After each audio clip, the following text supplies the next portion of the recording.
ఏది అయినా ట్రై చెయ్యి ఆచి చికెన్ మసాలా. ఆచి చికెన్ మసాలా. యుద్ధం ముగింపునకు ఇరాన్ ముందుకొచ్చింది.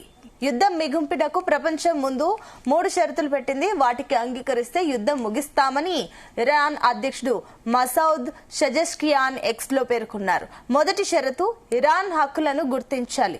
రెండో షరతు యుద్ధానికి పరిహారం చెల్లించడం. మూడో షరతు భవిష్యత్ దాడులకు వ్యతిరేకంగా అంతర్జాతీయ హామీలు ఇవ్వడం. ఈ 3 షరతులకు అంగీకరిస్తేనే వెంటనే యుద్ధం ముగిస్తామని అధ్యక్షుడు షజెష్కియాన్ స్పష్టం చేశారు.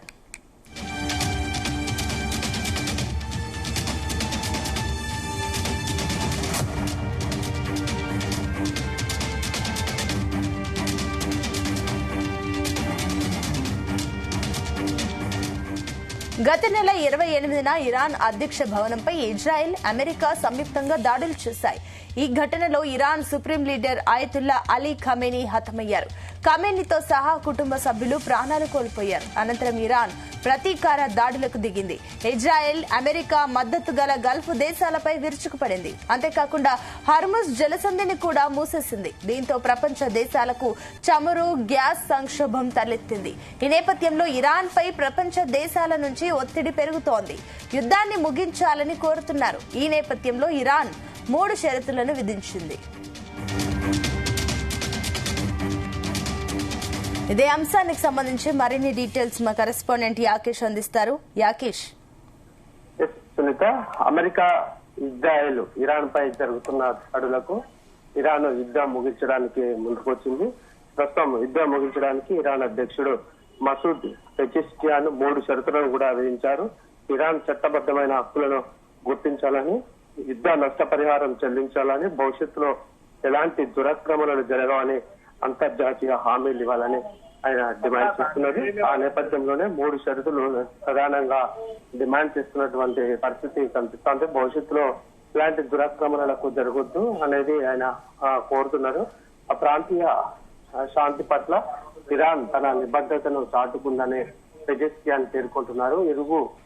వాటి పొరుగు దేశాలతో ఘర్షణ కోరుకోవడం లేదని, తమ భూభాగంపై దాడులు చేయడానికి ఉపయోగించే స్థావరాలను మాత్రమే తాము లక్ష్యంగా చేసుకుంటున్నామని కూడా చెప్తున్నటువంటి పరిస్థితి. ఇరాన్ పై జరుగుతున్నటువంటి బలవంతపు యుద్ధం, సైనిక దురాక్రమణ సమస్యలను అంతర్జాతీయ సమాజం పరిష్కరించకపోతే ప్రపంచ భద్రత అస్థిరంగా మారుతుందని కూడా పెజెష్కియాన్ హెచ్చరిస్తున్నటువంటి నేపథ్యం ఉంది.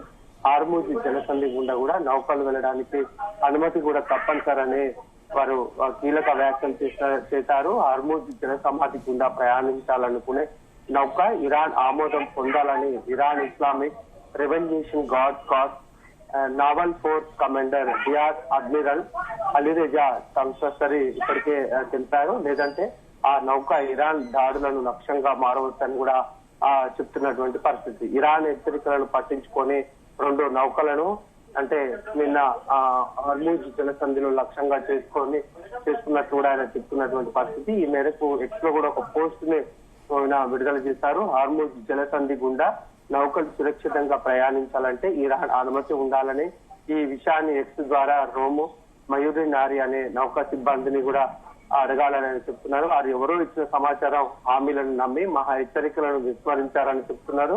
ఇక తమపై యుఎస్, ఇజ్రాయెల్ దాడుల నేపథ్యంలో ఇరాన్ హార్ముజ్ జలసంధి గుండా నౌకల ప్రయాణం ఆంక్షలను మరింత కూడా తీవ్రతరం చేశారు. అటు అమెరికా, ఇజ్రాయెల్ సహకరించని నౌకలు సురక్షితంగా హార్ముజ్ జలసంధి గుండా ప్రయాణించవచ్చని కూడా ఇరాన్ చెప్తా ఉంది. 20 మిలియన్ బ్యారెళ్లకు పైగా కూడా ముడి చమురు ప్రతిరోజు ఇరాన్ తీరాన్ని అటు ఓమన్ నుంచి వేరు చేసే ఇరుకైన ఛానల్ గుండా వెళ్తుంది. ఈ పరిణామం ప్రపంచ చమురు వినియోగంలో దాదాపు 5వ వంతుగా ఉంది. మొత్తం సముద్ర మార్గం చమురు వాణిజ్యంలో దాదాపు 1/2 వంతుగా ఉంటుంది. ఇరానియన్ స్టేట్ మీడియా ప్రకారం అమెరికా, ఇజ్రాయెల్ కలిసి ఇరాన్ లోని 16,000కు పైగా నివాస యూనిట్లపై దాడులు చేశాయి.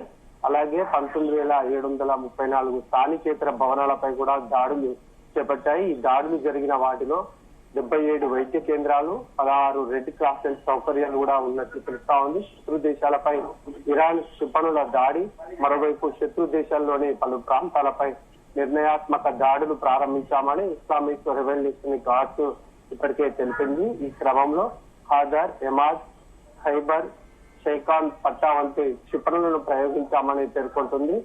లెబనాన్ లోని హెజ్బోల్లాతో కలిసి సంయుక్తంగా ఈ దాడులు చేపట్టినట్లు కూడా స్పష్టం చేస్తుంది.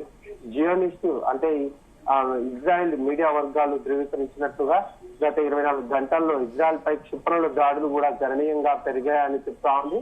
దీంతో ఇజ్రాయెల్ లో చాలా మంది ప్రాణాలు కూడా కోల్పోయినట్లు తెలుస్తుంది.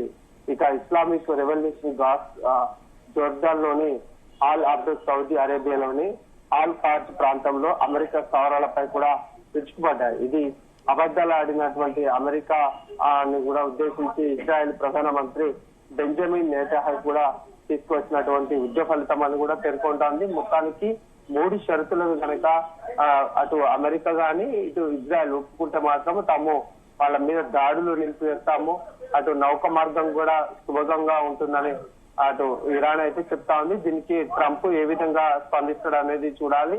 ఎందుకంటే ట్రంప్ తీసుకుంటున్నటువంటి నిర్ణయాలు రోజుకొక మాట మాట్లాడడం, గతంలో కూడా ఇతర దేశాల మీద దాడులు చేసినటువంటి నేపథ్యంలో తమ రక్షణ బలగాన్ని అడ్డబెట్టుకొని ట్రంప్ ఎలాంటి చర్యలు తీసుకున్నారో చూసుకున్నాము. ఇప్పుడు ఇరాన్ మీద కూడా అలాంటి ప్రయోగాలు చేస్తున్నారు. ఇప్పుడు ఇరాన్ విధించినటువంటి ఈ 3 షరతులను అటు ఇజ్రాయెల్ గాని అమెరికా గాని ఏ విధంగా స్పందిస్తుంది అనేది చూడాలి. ట్రంప్ మాత్రం ఈ విధంగా ఇరాన్ షరతులు పెడితే ఇంకా దాడులు చేసే అవకాశం ఉంది. ఆయన మాటే అందరూ ప్రపంచ దేశాలు వినాలి తప్ప మిగతా దేశ అధినేతలు చెప్తే ట్రంప్ వినని సందర్భాలు గత కొంతకాలంగా చూస్తాము. వినని దేశాల మీద తన మాట వినని దేశాల మీద కూడా భారీగా సుంకాలు విధించడం, ఆర్థిక వ్యవస్థను చిన్నాభిన్నం చేయడమే లక్ష్యంగా కూడా ట్రంప్ తన నిర్ణయాలు తీసుకుంటున్నారు. ప్రస్తుతం ఇరాన్ విధించినటువంటి ఈ షరతుల మీద ట్రంప్ నిర్ణయం మీద ఆసక్తి నెలకొంది.